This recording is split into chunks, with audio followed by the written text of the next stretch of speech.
आज के इस वीडियो में हम बात करेंगे क्लास 12th का हिस्ट्री और चैप्टर हमारा 15वां। इसका आखिरी पार्ट है, लास्ट पार्ट। यहाँ से हमारा चैप्टर भी ख़त्म हो जाएगा और हमारा सिलेबस भी ख़त्म हो जाएगा। तो देखिए, संविधान का निर्माण हमारा चैप्टर है, समझते हैं इसको। टेलीग्राम ग्रुप आपने नहीं ज्वाइन किया है तो आप ज्वाइन कर लें। जल्दी हमारी लाइव क्लास जो है चैप्टर वाइज इंपॉर्टेंट क्वेश्चन की कंटिन्यू होने वाली है और सारी अपडेट आपको time to time telegram group के अंदर ही मिलेगी। राज्य की शक्तियां, तो देखिए इस वीडियो में हम मेनली दो टॉपिक पर डिस्कस करेंगे। यहाँ पे देखिए राज्य का मतलब है सरकार से, ठीक है, सरकार की शक्तियां। अब यहाँ पे एक चीज आपको समझनी है कि सरकार जो है मेनली दो प्रकार की यहाँ पे है। एक तो केंद्र की सरकार है जो पूरे देश को देखती है, और एक प्रांतीय सरकार है जो जिसे हम राज्यों की सरकार कह सकते हैं, राज्य सरकार कह सकते हैं। इनके अधिकारों को लेकर, इनकी शक्तियों को लेकर कौन सी शक्ति दी जाए, इस पे चर्चा यहाँ पे हो रही थी संविधान सभा में। वही स्टेटमेंट आपको यहाँ पे बताई जाएगी। ये तो एक टॉपिक हो गया। दूसरा टॉपिक आपका लैंग्वेज को लेकर है, यानी कि भाषा, राष्ट्रभाषा किसे बनाया जाए। पूरा चैप्टर का जो लास्ट पार्ट है इन दो टॉपिक पे ही चलेगा। तो चलिए राज्य की शक्तियां यानी सरकार की शक्तियों के बारे में थोड़ा डिस्कस करते हैं और समझते हैं। देखिए, संविधान सभा में इस बात पर काफी बहस हुई थी कि केंद्र सरकार को या राज्य सरकार को, ठीक है, क्या अधिकार होने चाहिए, यानी केंद्र सरकार और राज्य सरकार को अधिकार जो मिले हुए हैं वो कौन कौन से अधिकार इनके पास होने चाहिए, दोनों में से किसको ज्यादा शक्ति मिलनी चाहिए। तो कुछ ऐसे नेता थे वहां पे, सदस्य थे संविधान सभा के, जो कहते थे कि केंद्र की सरकार मजबूत होनी चाहिए, केंद्र सरकार ज्यादा ताकतवर होनी चाहिए। कुछ ऐसे भी थे वहां पे जो कहते थे कि केंद्र की सरकार से ज्यादा राज्य की सरकार मजबूत होनी चाहिए, ठीक है। तो सबके अलग अलग विचार थे, उन्होंने अपने विचार दिए, उस पर चर्चा हुई, बहस हुई और ये चलता रहा। तो चलिए समझते हैं इसको। जवाहरलाल नेहरू जो थे वो शक्तिशाली केंद्र के पक्ष में थे। ये चाहते थे कि केंद्र जो है वो ज्यादा ताकतवर हो। इन्होंने क्या करा, इन्होंने संविधान सभा के अध्यक्ष के नाम पे एक पत्र लिखा और उस पत्र में कहा था, इन्होंने ये कहा था कि उस समय, आपको पता है ये उस समय की बात है जब विभाजन होने वाला था, यानी ये बात 100% हो ही चुकी थी कि अब विभाजन होकर रहेगा। तब इन्होंने कहा कि अब जबकि विभाजन एक हकीकत बन चुका है, ऐसे में अगर एक दुर्बल केंद्रीय शासन की व्यवस्था होगी तो वो देश के लिए क्या होगी, हानिकारक होगी। यानी जब विभाजन एक हकीकत बन चुका है, ऐसे में अगर केंद्र की सरकार कमजोर होगी तो ये पूरे देश के लिए खतरनाक होगा। और ये एक तरह देखा जाए तो ये सच भी था, क्योंकि ऐसा केंद्र शांति स्थापित करने में, ठीक है, क्योंकि ऐसा केंद्र शांति स्थापित करने में, आम जो समस्याएं हैं उसके बीच में समन्वय करने में और अंतर्राष्ट्रीय स्तर पर पूरे देश के लिए आवाज उठाने में सक्षम नहीं होगा। अगर मान लो केंद्र कमजोर होगा तो ना तो वो शांति स्थापित कर पाएगा, ना वो विभिन्न विवादों के बीच में, आम सरोकारों के बीच में, आम मुद्दों के बीच में बैलेंस स्थापित नहीं कर पाएगा। अंतर्राष्ट्रीय स्तर पर देखें अगर तो देश के लिए आवाज उठाने के लिए भी सक्षम नहीं हो पाएगा। तो इसलिए इन्होंने कहा कि केंद्र जो है वो क्या होना चाहिए, ताकतवर होना चाहिए ज्यादा राज्यों के मुकाबले। तो ये आपको यहाँ पे स्टेटमेंट समझ में आगे देखते हैं। ये कह रहे हैं कि संविधान का जो ड्राफ्ट था उसमें 3 सूचियां बनाई गई। ये 3 सूची जो है आप क्लास 11th की पॉलिटिकल साइंस में पढ़ चुके हो। अगर आपने मेरी वीडियो देखी है तो मैंने आपको वहां विस्तार से पढ़ाया था। चलिए थोड़ा डिस्कस कर लेते हैं। एक होती है संघ सूची, जिसको केंद्रीय सूची भी कहा जाता है। एक होती है राज्य सूची और एक होती है समवर्ती सूची। देखिए, केंद्र सूची वो होती है, इसमें ऐसे मुद्दे होते हैं जिसपे केवल और केवल केंद्र की सरकार ही कानून बना सकती है। यानी ऐसे मुद्दे जिसपे केवल केंद्र की सरकार कानून बना सके, उसी को पावर हो, तो ये ऐसे मुद्दे केंद्र सूची में या संघ सूची वाले मुद्दे कहे जाते हैं, ठीक है। और दूसरा जो होता है वो राज्य सूची, यानी ऐसे मुद्दे जिसपे राज्य को पावर हो, अधिकार हो, शक्ति हो कि वो उन मुद्दों पे कानून बना सकती है, उसको लागू करवा सकती है, तो वो राज्य सूची के अंदर आ जाएंगे मुद्दे। तीसरा होता है समवर्ती सूची, यानी कुछ मुद्दे ऐसे होते हैं जो केंद्र के हाथ में भी होते हैं, यानी केंद्र की सरकार चाहे तो वो भी कानून बना सकती है, और राज्य के हाथ में भी होती है, अगर राज्य चाहे तो वो भी कानून बना सकते हैं। लेकिन यहां पे एक चीज समझिए, केंद्र और राज्य समवर्ती सूची के मामलों में दोनों ही कानून बना सकते हैं, लेकिन अगर विवाद हो जाए किसी कानून पे तो वहां पे केंद्र का ही कानून माना जाएगा, राज्य का नहीं माना जाएगा। तो ये पॉइंट आपके दिमाग में होना चाहिए बिल्कुल अच्छे से। तो केंद्रीय सूची, राज्य सूची, संघ सूची, ये सारा आपको ध्यान रखना है, समवर्ती सूची। अब आप आज की वीडियो में कमेंट में मुझे बताएंगे एक क्वेश्चन, ऐसा एक मुद्दा बता दो जिसपे केंद्र की सरकार कानून बनाती है, ऐसा एक मुद्दा बना दो जिसपे राज्य की सरकार कानून बनाती है, ऐसा एक मुद्दा बता दो जिसपे दोनों बना सकती है। मैं आपको एग्जांपल दे देता हूं, जैसे कि देखिए डिफेंस का मामला है, ठीक है, रक्षा, देश की रक्षा का मामला है तो केंद्र ही देखेगी। आर्मी जो हमारी सेना होती है वो केंद्र के ही अंडर रहेगी एक तरह से, ठीक है। या फिर आप बैंकिंग जैसे मुद्दे देख लो, या फिर आप मुद्रा, ये जो हमारे नोट छपने या नोट वगैरह होते हैं, ये ऐसे कुछ मुद्दे हैं जो केवल केंद्र सरकार ही उस पर कानून बनाती है, ठीक है। कुछ ऐसे मुद्दे होते हैं जिस पर राज्य भी बनाते हैं। अब आप मुझे कमेंट में बताएंगे। तो ये आप यहाँ पे समझ चुके हैं, चलिए आगे देखते हैं। खनिज पदार्थ तथा प्रमुख उद्योगों पर केंद्र सरकार का नियंत्रण दिया गया, ये बेसिक है, आपने पढ़ा भी हुआ है। अनुच्छेद 356 के तहत अगर केंद्र सरकार चाहे तो वो राष्ट्रपति शासन लगा सकती है, ठीक है। और राज्य की सरकार के जो अधिकार होते हैं वो अपने हाथ में लेने का उसको अधिकार होता है। आपने देखा था 1975 में जो इमरजेंसी लगाई गई थी, उसके बाद राज्यों की जो सरकारों की शक्तियां थी वो सब केंद्र के हाथों में चली गई थी। तो ये भी आप यहाँ पे देख सकते हैं। तो देखिए ये पॉइंट आपको समझ में आ गए होंगे, आगे चलते हैं। केंद्र बिखर जाएगा, केंद्र बिखर जाएगा, आखिर इसका क्या मतलब है? ये आपकी एनसीईआरटी की हेडिंग है। आप एनसीईआरटी जब पढ़ेंगे तो ये ऐसे ऐसी हेडिंग रखी जाएगी आपके सामने, वहां पे आप देख सकते हैं। इसीलिए मैंने सेम करा है, ज़्यादा लैंग्वेज को चेंज नहीं किया है। अब देखिए मद्रास के एक सदस्य थे जिनका नाम था संतनम। इन्होंने क्या कहा इसे समझिए। इन्होंने राज्यों के अधिकारों की हिमायत की, यानी राज्य को ज़्यादा वैल्यू देने की बात इन्होंने कही। इन्होंने कहा कि न केवल राज्यों को बल्कि केंद्र को मजबूत बनाने के लिए शक्तियों का पुनर्वितरण जरूरी है। यानी कि ये कह रहे हैं कि केंद्र को ही केवल राज्य को ही नहीं बल्कि केंद्र को भी अगर मजबूत बनाना है तो ये जो शक्तियां मिली हुई है इसको पुनर्वितरण करने की जरूरत है। यानी दोबारा से इसको देखा जाए, रिसर्च की जाए, किसको कौन सी सरकार को कौन सी शक्तियां देनी चाहिए, उस पर इन्होंने विचार करने को कहा था। ये दलील जो थी एक जिद सी बन गई कि तमाम शक्तियां केंद्र को सौंप देने से वह मजबूत हो जाएगा। यानी कि देखो बहुत सारे लोग जो थे संविधान सभा के अंदर वो ये कह रहे थे कि मजबूत केंद्र होना चाहिए, यानी केंद्र की सरकार ज़्यादा मजबूत होनी चाहिए। और मोस्टली इस बात के साथ थे, ज़्यादातर लोग इस बात के साथ थे कि केंद्र ज़्यादा ताकतवर हो, केंद्र को ज़्यादा शक्तियां दी जाएं। तो इसीलिए कहा जाता है कि ये दलील एक जिद बन गई थी कि ज़्यादातर शक्ति अगर केंद्र को दे दी जाएगी तो केंद्र उससे मजबूत हो जाएगा, ऐसा कहा जाता। लेकिन देखिए संतनम जो इनके विचार थोड़े से अलग हैं बाकियों से। संतनम ने कहा कि ये गलत फहमी है, अगर आप केंद्र को ज्यादा ताकतवर बना दोगे और आप सोच रहे हो कि सब कुछ अच्छा हो जाएगा तो ऐसा नहीं होगा। संतनम कह रहे हैं कि ये गलत फहमी है। ये कह रहे हैं अगर केंद्र के बाद जरूरत यहाँ पे केंद्र के पास आएगा, ये कहते हैं केंद्र के पास जरूरत से ज्यादा जिम्मेदारी होगी तो वह अच्छे तरीके से काम नहीं कर पाएगा, यानी वो प्रभावी ढंग से काम नहीं कर पाएगा। उसके पास अगर ज्यादा शक्तियां होंगी, ज्यादा जिम्मेदारी होंगी, तो इस तरीके से ये कहते हैं कि उसके कुछ दायित्वों में कमी करनी चाहिए, यानी केंद्र के जो काम है उसमें कुछ कमी कर देनी चाहिए। और वो काम किसको दे देने चाहिए? वो राज्यों को सौंप देने चाहिए। ये कह रहे हैं कि केंद्र से कुछ जिम्मेदारी लो और उसको राज्यों को सौंप दो। उससे क्या होगा? केंद्र का जो बर्डन है, जो उस पर बोझ है, वो कम हो जाएगा और राज्य उस चीज को अच्छे से निभा भी पाएंगे और इससे केंद्र मजबूत होगा। ये कह रहे हैं कि केवल केंद्र को ज्यादा शक्ति दे देने से केंद्र मजबूत नहीं होगा, बल्कि उसके काम को भी इधर उधर बांटना पड़ेगा। यानी इनका जो विचार हैं वो बाकी लोगों से थोड़े अलग हैं। आगे देखिए क्या कहते हैं।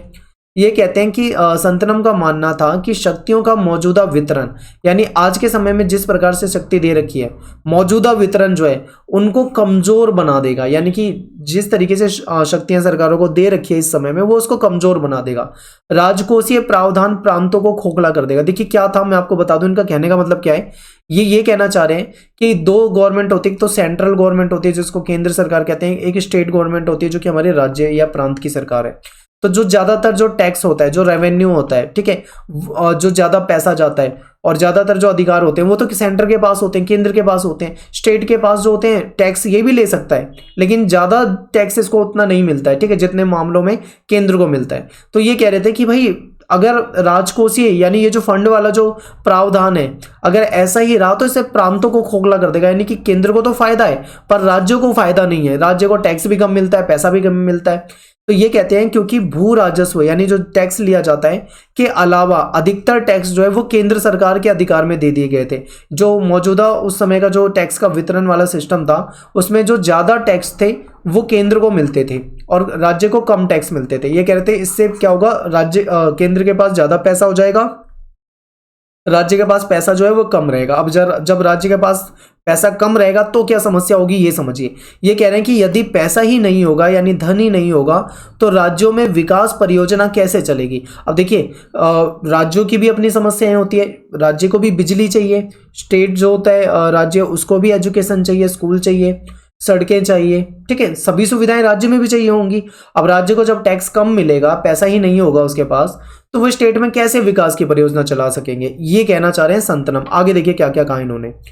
ये कहते हैं कि मैं ऐसा संविधान नहीं चाहता जिसमें इकाई को, यानी आप ये समझ लो जिसमें प्रांतों को, इकाई को आकर यानी प्रांत को आकर केंद्र से ये कहना पड़े, यानी स्टेट की गवर्नमेंट जाए सेंट्रल गवर्नमेंट के पास, केंद्र को ये कहना पड़े कि मैं अपने लोगों की शिक्षा व्यवस्था नहीं कर सकता। यानी कि मेरे पास इतना पैसा नहीं है कि मैं, मतलब स्टेट कहेगा केंद्र से, स्टेट राज्य की सरकार कहेगी केंद्र की सरकार से कि हमारे पास इतना धन नहीं है, इतना पैसा नहीं है, इतना टैक्स नहीं है, इतना रेवेन्यू नहीं है कि हम अपने यहाँ पे एजुकेशन का जो सिस्टम है उसको ठीक कर पाए। कहने कि हमारे पास इतना पैसा नहीं है कि हम साफ सफाई दे पाए अपने राज्य को, हमारे पास इतना पैसा नहीं है कि सड़कों को सुधार पाए या उद्योग की स्थापना कर पाए। तो ऐसे में हमें क्या करो, आप खैरात दे दो। यानी कि हम उससे पैसा मांगने जा रहे हैं अगर हम केंद्र की सरकार से, तो एक तरह से खैरात मांगना ही हो गया, इनके नजरिए में ऐसा है। ठीक है, तो ये कहना चाह रहे थे, इनका मतलब क्या है आप पूरा समझो। ये कहना चाह रहे हैं कि स्टेट को भी ज्यादा पावर होनी चाहिए, स्टेट को भी ज्यादा टैक्स मिलना चाहिए। ऐसा ना हो कि उसके पास पैसा ही ना हो, अपने राज्य के लिए काम ना कर पाए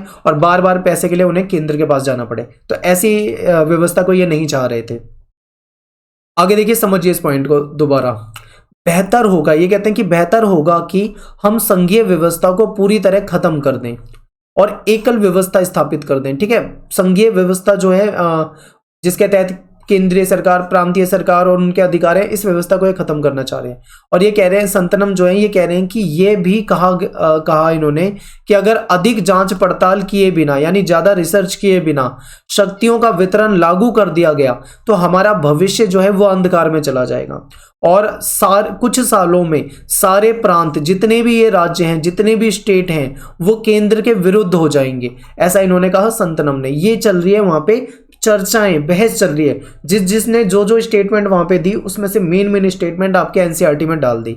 चैप्टर पूरा का पूरा लोगों के कथन पर है, तो आपको ये अच्छे से समझते हुए चलना है।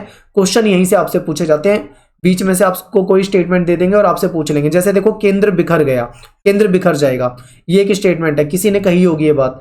ऐसे भी लाइन आपको पेपर में दे देंगे और पूछ लेंगे कि इसका क्या मतलब है। तो देखिए आगे, उन्होंने इस बात के लिए जमकर जोर लगाया कि समवर्ती सूची और केंद्रीय सूची में कम से कम विषय हों, यानी कि राज्य को ज्यादा महत्व देने की बात कर रहे हैं। ठीक है, और उड़ीसा के एक सदस्य थे, उड़ीसा के सदस्य ने चेतावनी दे डाली कि संविधान में शक्तियों का बेहिसाब विकेंद्रीकरण के कारण केंद्र बिखर जाएगा। यानी संविधान में अगर शक्तियों का सही तरीके से बंटवारा नहीं होता है तो उससे केंद्र जो है बिखर जाएगा। तो लोगों ने अलग अलग तरह की अपनी विचारधाराएं दी थी, जो कि हम यहाँ पे पढ़ चुके हैं, समझ चुके हैं। आगे देखिए, आपकी बुक में एक हेडिंग है 4.2, आज हमें एक शक्तिशाली सरकार की आवश्यकता है। क्या मतलब है इसका, इसको थोड़ा डिफाइन करते हैं आगे। देखो, ये कहते हैं कि राज्यों के लिए अधिक शक्तियों की मांग से सभा में खूब तीखी प्रतिक्रियाएं आने लगी। लोगों ने कुछ ने आलोचना भी की, कुछ उसके सपोर्ट में भी थे, तो तीखी प्रतिक्रियाएं आई। शक्तिशाली केंद्र की जरूरत को असंख्य अवसरों पर रेखांकित किया जा चुका था। यानी मोस्टली जो सदस्य थे, मेंबर थे संविधान सभा के, अधिकतर सदस्य जो थे वो ये चाहते थे कि शक्तिशाली केंद्र हो। कुछ ही सदस्य ऐसे थे जो इसके अपोजिट थे, इसके खिलाफ थे। अंबेडकर जी की अगर हम बात करें तो अंबेडकर जी ने घोषणा की थी कि वे एक शक्तिशाली और एकीकृत केंद्र चाहते हैं, वो भी एक ताकतवर केंद्र चाहते हैं। इन्होंने कहा जैसा कि 1935 वाला गवर्नमेंट एक्ट था जो कि अंग्रेजों के द्वारा बनाया हुआ था। कह रहे जो 1935 वाला जो एक्ट था, एक्ट में हमने जो केंद्र बनाया था उस समय की बात जो है, उससे भी ज्यादा शक्तिशाली केंद्र चाहिए। यानी अंग्रेजों के समय में जो केंद्र ताकतवर था उससे भी अधिक ताकतवर केंद्र के पक्ष में थे अंबेडकर जी। ठीक है, ये भी पॉइंट आप यहाँ पे याद रखें। आगे देखो, सड़कों पर हो रही हिंसा के कारण देश के टुकड़े टुकड़े हो रहे थे। उसका हवाला देते हुए बहुत सारे सदस्यों ने बार बार ये कहा कि केंद्र की शक्तियों में भारी इजाफा हो। आपको पता है सांप्रदायिक दंगे हो रहे थे, हिंदू मुस्लिम के बीच में दंगे हुए, और आपको जिन्ना वाला वो डायरेक्ट एक्शन डे भी पता होगा जिसमें मुस्लिमों ने हिंदुओं को मार दिया था, ठीक है, हजारों की संख्या में। तो वहां पे फिर दंगे हुए थे। तो ये जो हुआ था, इन सब चीजों से परेशान थे लोग, और वो समझ रहे थे कि किस प्रकार से देश के टुकड़े हो रहे हैं, किस प्रकार से सांप्रदायिक हिंसा हो रही है। अगर ऐसे में केंद्र ताकतवर नहीं हुआ तो वो सांप्रदायिक हिंसा को नहीं रोक पाएगा, ठीक है। तो इसीलिए कह रहे हैं कि केंद्र की शक्ति में ज्यादा इजाफा होना चाहिए ताकि वो सांप्रदायिक हिंसा जो है उसको रोक सके। प्रांतों के लिए अधिक शक्तियों की मांग का जवाब देते हुए एक व्यक्ति हैं गोपाल स्वामी अय्यर, इन्होंने क्या कहा, इन्होंने प्रांतों के लिए अधिक शक्तियों की मांग का जवाब देते हुए कहा है कि केंद्र ज्यादा से ज्यादा मजबूत होना चाहिए। समझिए, ये जो लोग प्रांतों को यानी राज्यों को ज्यादा शक्ति की बात कर रहे थे उनको जवाब दिया है इन्होंने, गोपाल स्वामी अय्यर ने। ये कह रहे हैं कि केंद्र ज्यादा से ज्यादा मजबूत होना चाहिए, ठीक है। एक व्यक्ति हैं बालकृष्ण शर्मा, इन्होंने कहा, इन्होंने विस्तार से इस बात पर प्रकाश डाला। इन्होंने कहा कि शक्तिशाली केंद्र का होना जरूरी है ताकि वे देश के हित में योजना बना सकेगा, पूरे देश के हित में। अब देखिए, अपना जो भारत देश है वो बहुत विशाल है, ठीक है। मैप बनाने का प्रयास कर रहा हूँ, हो सकता है ज़्यादा अच्छा ना बने, पर आप समझने का प्रयास करें, ठीक है। तो देखिए, ये कह रहे हैं कि पूरा भारत, अगर केंद्र की सरकार होगी वो पूरे देश के लिए योजना बनाएगी। अगर केंद्र की सरकार ताकतवर होगी तो वो पूरे देश के हित के लिए योजना बना सकती है, आर्थिक संसाधन को जुटा सकती है केंद्र की सरकार, अच्छी शासन व्यवस्था को स्थापित कर सकती है, विदेशी आक्रमण से देश को बचा सकती है अगर केंद्र की सरकार मजबूत होगी। इन्होंने इसके ये फायदे गिना दिए। तो आप देख रहे होंगे कि ज्यादातर लोग जो है वो केंद्र मजबूत होने के पक्ष में है, ठीक है। लेकिन कुछ ऐसे हैं जो केंद्र के मतलब राज्य को ज्यादा तवज्जो देने की बात कर रहे हैं। आगे देखिए, देश के बंटवारे से पहले कांग्रेस ने प्रांतों को काफी स्वायत्तता देने पर यानी विशेष अधिकार देने पे आप समझिए अपनी सहमति जता दी थी। ये कब की बात है? बंटवारा होने से पहले की बात है, ठीक है। जहां पे मुस्लिम लीग जीती थी, जहां पे मुस्लिम ज्यादा थे, उन्होंने, नेहरू की समय की बात है, तुष्टीकरण की राजनीति उस समय से थी, तो उन्होंने कहा कि हम क्या करेंगे, ज्यादा स्वायत्तता दे देंगे। ये पहले की बात है। लेकिन जब बंटवारा हुआ, दंगे हो गए, तो लोग समझ चुके थे इन सब चीजों को।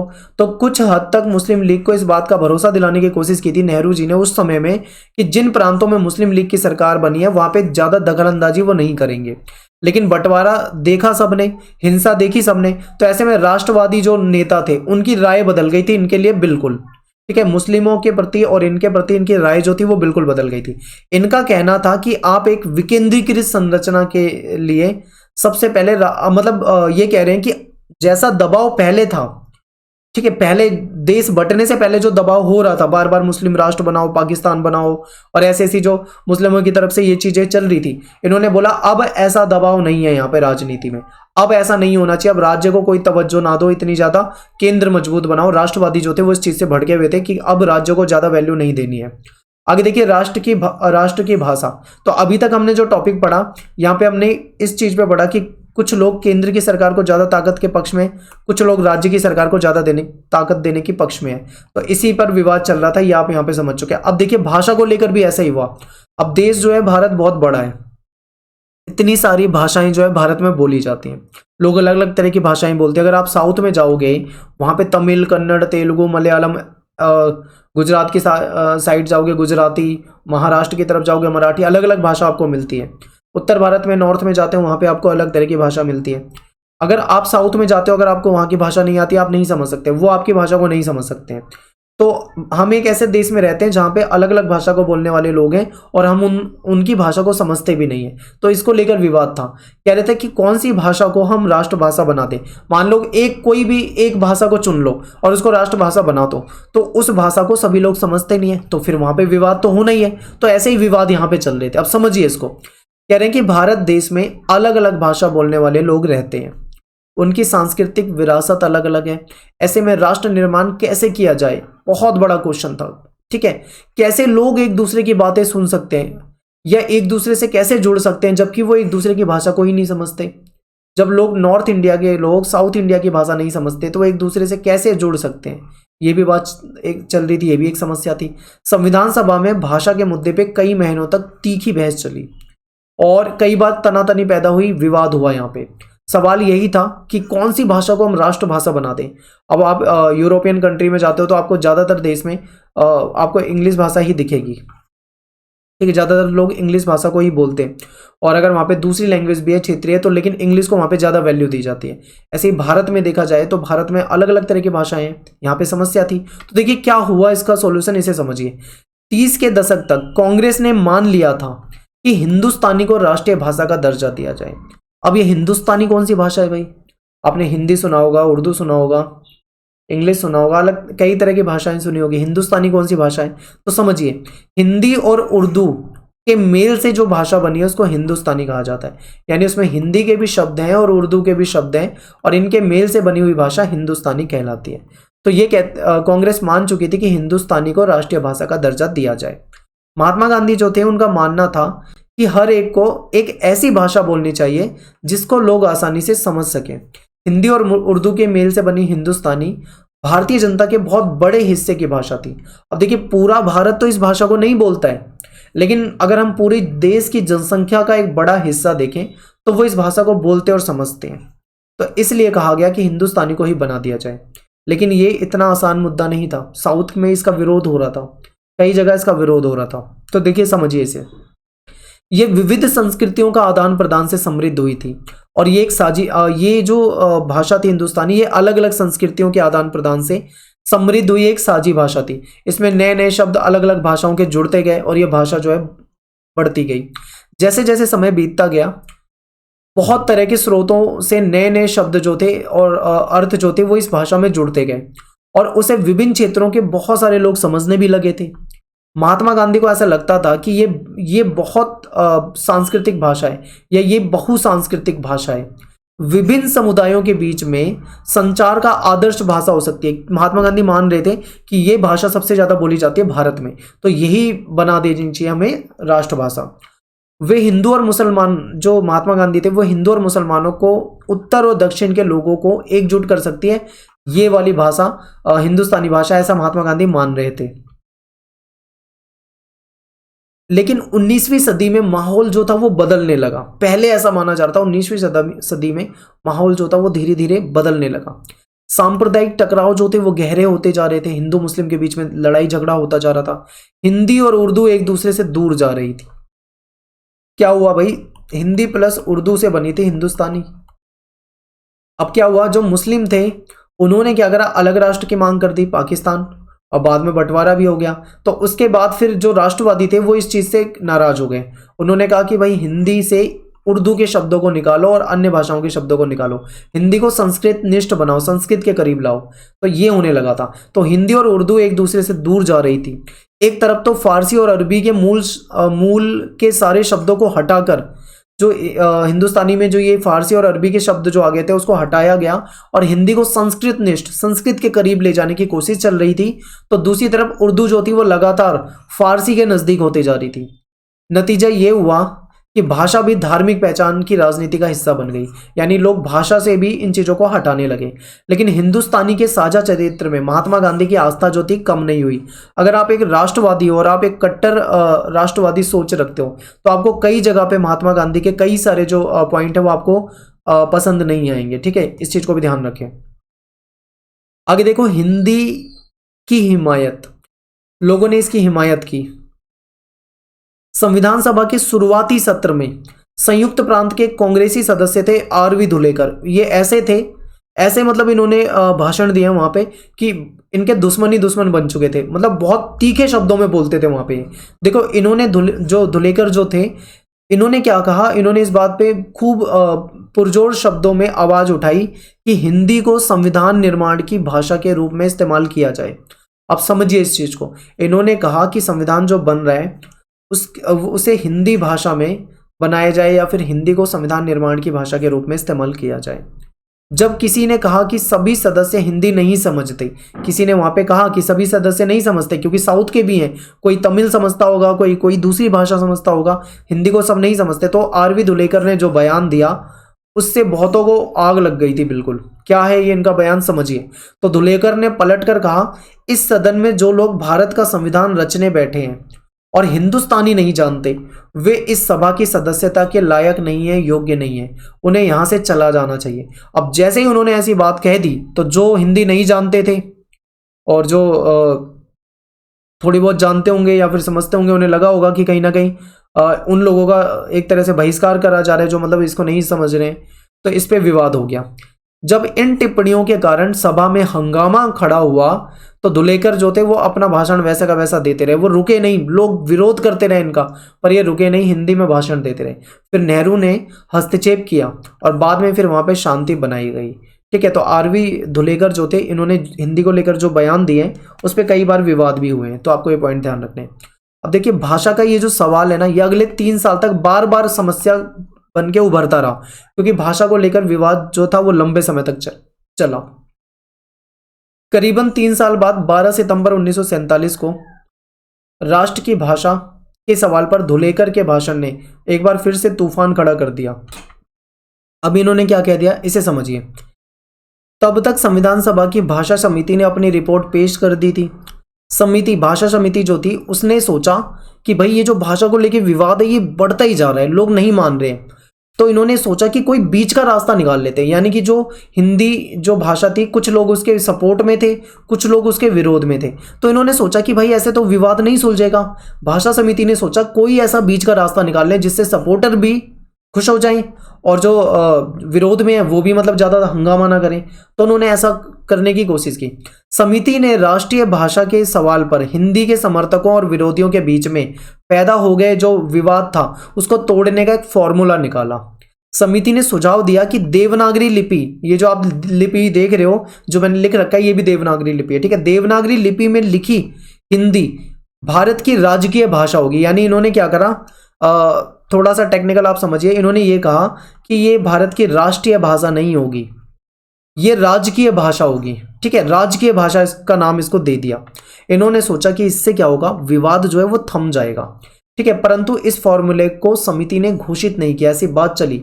समिति का मानना था कि हिंदी को राष्ट्रभाषा बनाने के लिए हमें धीरे धीरे आगे बढ़ना चाहिए, यानी एकदम से घोषणा नहीं करनी चाहिए कि हिंदी राष्ट्रभाषा है हमारी, हमें धीरे धीरे आगे बढ़ना चाहिए। इन्होंने कहा कि स्टार्टिंग के 15 साल, शुरू के 15 साल तक जितने भी सरकारी कामकाज होते हैं वो अंग्रेजी भाषा में ही उसका मतलब कामकाज जो है सरकारी, वो अंग्रेजी भाषा में किए जाएं और उसके साथ प्रांत को ये छूट दे दी जाए कि वो अपने कामों के लिए कोई एक क्षेत्रीय भाषा चुन ले और उसी क्षेत्रीय भाषा में वो करे। ऐसा इन्होंने सोचा। ये क्यों सोचा, क्योंकि हिंदी का विवाद जो है वो कम हो जाए।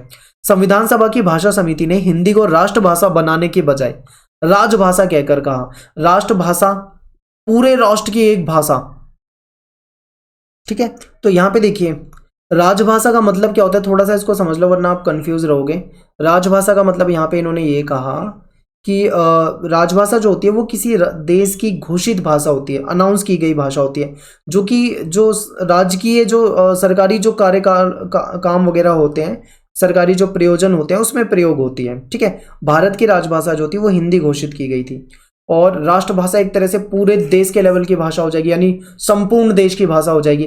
इसलिए इन्होंने इस विवाद को सुलझाने की कोशिश की कि राष्ट्रभाषा ना बोल के इसको राजभाषा बोल देते हैं और सरकारी कामकाज में हम इंग्लिश को 15 साल तक चला देते हैं और जो क्षेत्रीय लेवल पे, जैसे मान लो साउथ में नहीं समझते लोग हिंदी को, वहाँ पे क्या करें, वो इंग्लिश में सरकारी कामकाज कर सकते हैं। इसके अलावा कोई अपनी लोकल लैंग्वेज जो है उसको भी बना सकते हैं। ये एक तरीका निकाला गया जिससे कि कहीं ना कहीं भाषा को लेके जो विवाद है वो सुलझ जाए और फिर धीरे धीरे इसको हम आगे राष्ट्रभाषा भी बना सकते हैं। इस तरीके की बातें मतलब उन्होंने उस समय में शांत करने की कोशिश की। तो विभिन्न पक्षों की भावनाओं को शांत करने का और सभी को इस बात में शामिल करने का प्रयास किया गया, ऐसी ऐसी बातें कहकर। लेकिन जो धुलेकर थे वो ऐसी बातों से पिघलने वाले तो थे नहीं। धुलेकर बीच बचाव की ऐसी मुद्रा से बिल्कुल खुश नहीं थे। वे चाहते थे कि हिंदी को राजभाषा नहीं बनाओ बल्कि हिंदी को राष्ट्रभाषा बनाओ, पूरे राष्ट्र की भाषा होनी चाहिए। उन्होंने ऐसे लोगों की आलोचना की जिन्हें लगता था कि हिंदी को उन पे थोपा जा रहा है, क्योंकि साउथ के लोग जो थे वो यही कह रहे थे, वहां पे हिंदी का विरोध हो रहा था, उन्हें लग रहा था कि हिंदी उन पे जबरन थोपा जा रहा है। धुलेकर ने ऐसे लोगों का मजाक उड़ाया। ठीक है, उन्होंने ऐसे लोगों का मजाक उड़ाया जो महात्मा गांधी का नाम लेकर हिंदी की बजाय हिंदुस्तानी को राष्ट्रभाषा बनाना चाह रहे थे। तो ये पॉइंट आपको यहाँ पे समझ में आएंगे। आपको ये समझना है। दिक्कत आए तो वीडियो को 2 बार देखो, एनसीईआरटी पढ़ो। चैप्टर बाकी चैप्टर से बिल्कुल अलग है। हो सकता है आपको आसान भी लगे, हो सकता है आपको बहुत मुश्किल भी लगे, क्योंकि सारा का सारा चैप्टर जो है स्टेटमेंट के ऊपर है, किसने क्या कहा था। और इस लैंग्वेज को हम कभी भी बदल नहीं सकते। नोट्स बनाने की ज़्यादा कोशिश मत करना, वरना आप लैंग्वेज को चेंज नहीं कर सकते हो, सेम बुक उतारने वाली बात हो जाएगी। तो कोशिश करना है इस चैप्टर को आप एनसीईआरटी से 2 बार पढ़ो कम से कम। आगे देखिए, हिंदी की बात चल रही थी, यहाँ पे एक पॉइंट आएगा, वर्चस्व का भय। वर्चस्व का भय। धुलेकर के बोलने के बाद मद्रास की एक महिला सदस्य थी, श्रीमती जी दुर्गाबाई। इन्होंने इस चर्चा पर अपनी चिंता व्यक्त करते हुए क्या कहा? इन्होंने कहा कि अध्यक्ष महोदय, अभी हाल तक भारत की राष्ट्रीय भाषा का जो सवाल था लगभग सहमति तक पहुंच गया था। लगभग मतलब सभी सहमत हो गए थे। अचानक बेहद विवाद का मुद्दा बन गया ये, चाहे ये सही हुआ हो या गलत हुआ हो। गैर हिंदी भाषी इलाके जहां पे लोग हिंदी नहीं बोलते, जैसे कि आप साउथ की जगह साउथ के स्टेट में जाके देखोगे, ये कह रहे हैं कि गैर हिंदी भाषी इलाकों को के लोगों को ये एहसास कराया जा रहा है कि ये झगड़ा या हिंदी भाषी इलाकों का रवैया असल में इस राष्ट्र की साझा संस्कृति पर भारत के अन्य शक्तिशाली भाषाओं पर स्वाभाविक प्रभाव को रोकने की लड़ाई है। थोड़ा सा ये डिफिकल्ट हो गया, मैं आपको थोड़ा और आसान करके समझाता हूँ।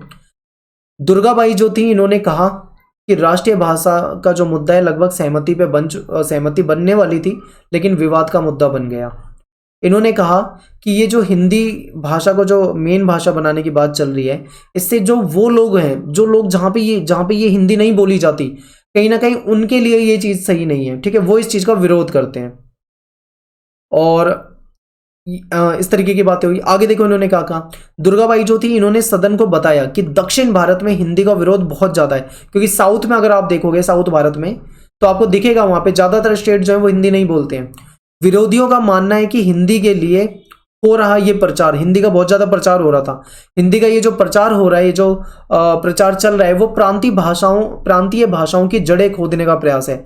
यानी कि इनको विरोधी जो थे, जो हिंदी भाषा का विरोध कर रहे थे, उनको ये लग रहा था कि हिंदी को जितना बढ़ा चढ़ाकर बताया जा रहा है, ये लोकल लैंग्वेज जो होती है, प्रांत राज्यों की जो भाषा होती है, उनको खत्म करने की एक साजिश है। कुछ इस तरीके से इन्होंने कह दिया।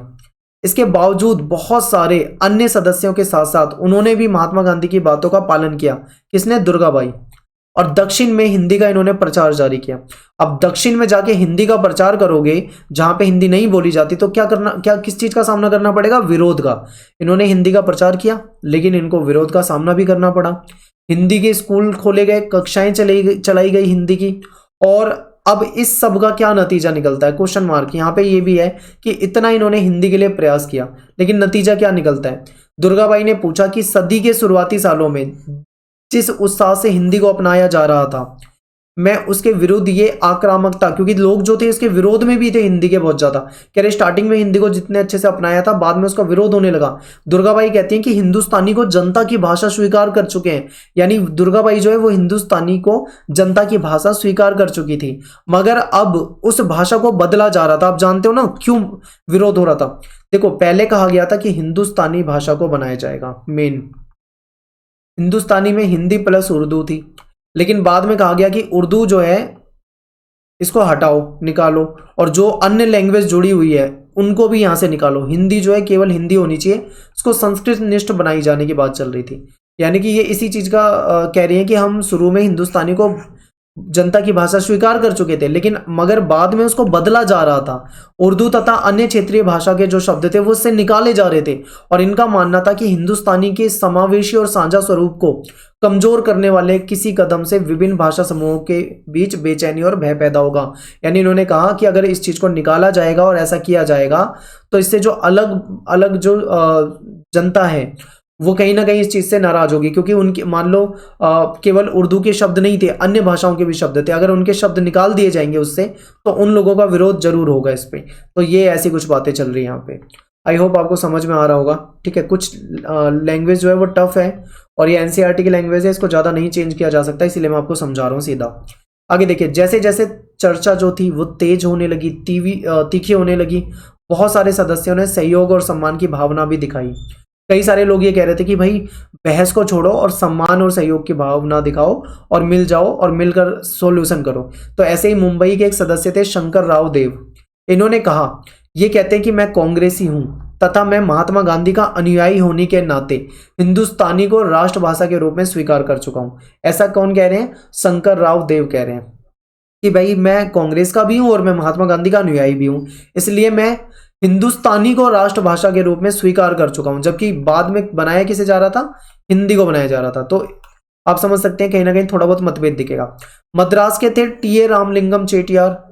इन्होंने क्या कहा? इन्होंने कहा जो कुछ भी किया जाए ठीक है, पर एहतियात के साथ यानी सावधानी के साथ किया जाए। यदि आक्रामक होकर काम किया गया तो हिंदी का कोई भला नहीं हो पाएगा। इन्होंने इस तरीके की बात की। तो यहां से हमारा जो चैप्टर था वो खत्म हो जाता है। बहुत ज्यादा मैंने आपको समझाने की कोशिश की है, पर इतना डीप आपको समझना नहीं है। एनसीईआरटी आप पढ़ लेना, क्वेश्चन जो है वो सिंपल ही आते हैं, आसान आते हैं। चैप्टर का हमारा आज पूरा हो चुका है, सिलेबस भी हमारा पूरा हो चुका है। इंपॉर्टेंट क्वेश्चन की लाइव स्टार्ट करने जा रहे हैं, और कृपया लाइव वगैरह को शेयर कर दिया करो, क्योंकि ज़्यादा रिस्पांस अच्छा नहीं आया इस टाइम पे। इसी चक्कर में हमने उसे बीच में भी रोक रखा है। कोशिश करते हैं जल्दी लाइव को कंटिन्यू करते हैं। अब आपको इंपॉर्टेंट क्वेश्चन कराए जाएंगे, तो जब तक इंपॉर्टेंट क्वेश्चन कराए जाएंगे तब तक आप अपनी तैयारी कर लो, चैप्टर को पढ़ के और नोट्स को पढ़ के आएँ। तो मिलते हैं फिर नेक्स्ट वीडियो में। थैंक्स फॉर वॉचिंग सभी को। जय हिंद, जय भारत।